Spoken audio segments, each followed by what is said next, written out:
Agora a gente vai comentar sobre o metabolismo do nitrogênio, como o nitrogênio atmosférico pode ser disponibilizado para as plantas e como ocorre o ciclo do nitrogênio. A atmosfera é um grande reservatório de nitrogênio, pois 78% dela é composta por esse elemento, por esse gás. Ele está presente na forma de N2. Então, existe uma ligação tripla entre os dois átomos de nitrogênio. Apesar da sua abundância na atmosfera, os seres vivos, a maioria deles não conseguem usar o nitrogênio atmosférico de forma direta para produzir os aminoácidos e suas substâncias orgânicas. Eles dependem, né, de formas mais reativas do nitrogênio que estão presentes no solo. E no solo, o nitrogênio ele não é tão abundante como na atmosfera. Então, para as plantas, a escassez de nitrogênio no solo é um fator limitante para o seu crescimento.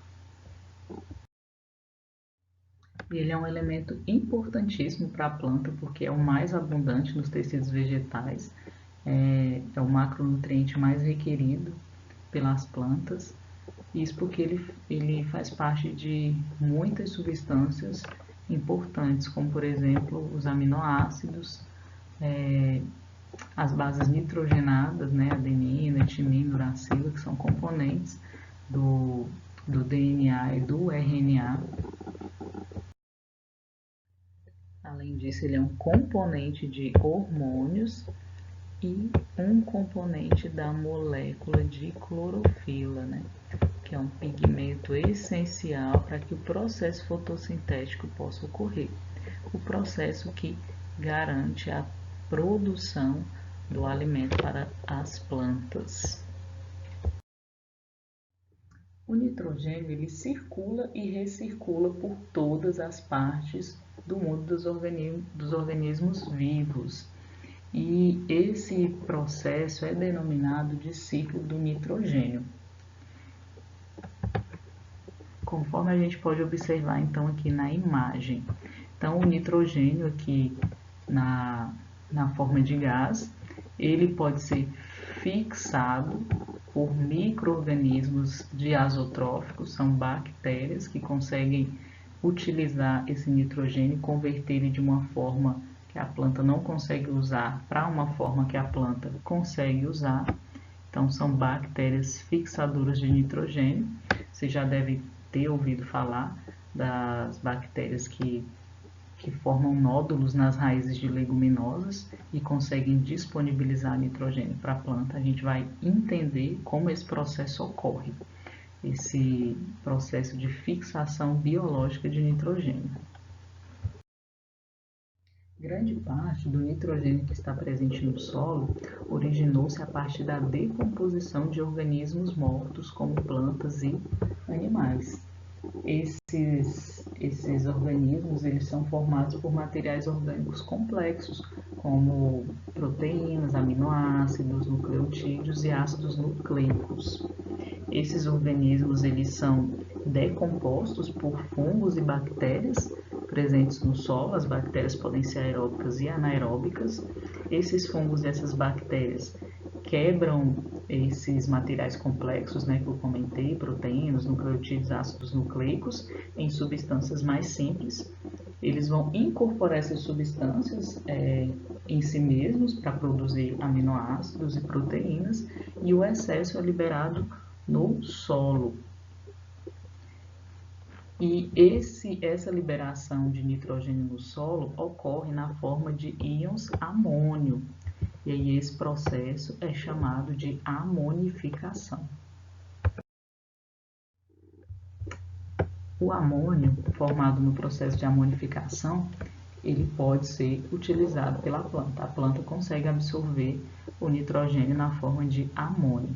Mas no solo existem bactérias que vão converter esse amônio, vão oxidar esse amônio. E essa oxidação é denominada de nitrificação. No processo de nitrificação, ocorre liberação de energia. Então, quando o amônio é oxidado, a energia que é liberada no processo é utilizada para que essas bactérias consigam reduzir gás carbônico, assim como as plantas conseguem reduzir o gás carbônico lá no processo fotossintético. Então, as bactérias elas produzem o próprio alimento. No caso, o processo é chamado de quimiossíntese, nas plantas é fotossíntese, né? Por meio dessa liberação de energia no processo de oxidação da amônia. Inicialmente, o gênero de bactéria que atua é o gênero Nitrosomonas. Ele converte o amônio em nitrito. O nitrito é uma forma tóxica para as plantas, mas é muito raro ele se acumular no solo, né? Porque logo em seguida existem outras bactérias nitrificantes do gênero Nitrobacter, que também fazem o processo de quimiossíntese.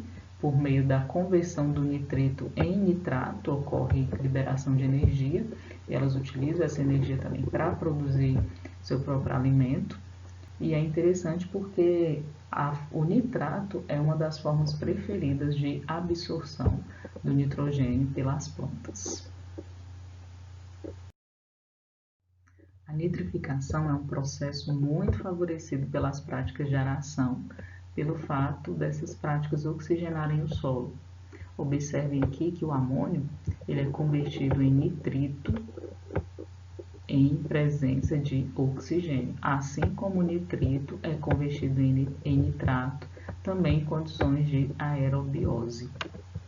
Os fertilizantes nitrogenados que são utilizados comercialmente, a maioria deles contém íons amônio e contém ureia, que libera amônio. Esse amônio ele passa pelo processo de nitrificação, gerando então, formando então nitrato, que é a forma preferencial de absorção de nitrogênio pelas plantas. E a assimilação do nitrogênio pelas plantas acontece quando ele está numa forma que ela consegue absorver. E a assimilação é então quando a planta usa aquele nutriente e incorpora ele dentro de uma determinada molécula. Por exemplo, se ela pega o nitrogênio e utiliza ele para produzir um aminoácido, ela assimilou o nitrogênio. Se ela usa o nitrogênio para produzir uma base nitrogenada, ela assimilou o nitrogênio. Então, a assimilação é a incorporação do nutriente dentro de uma determinada molécula.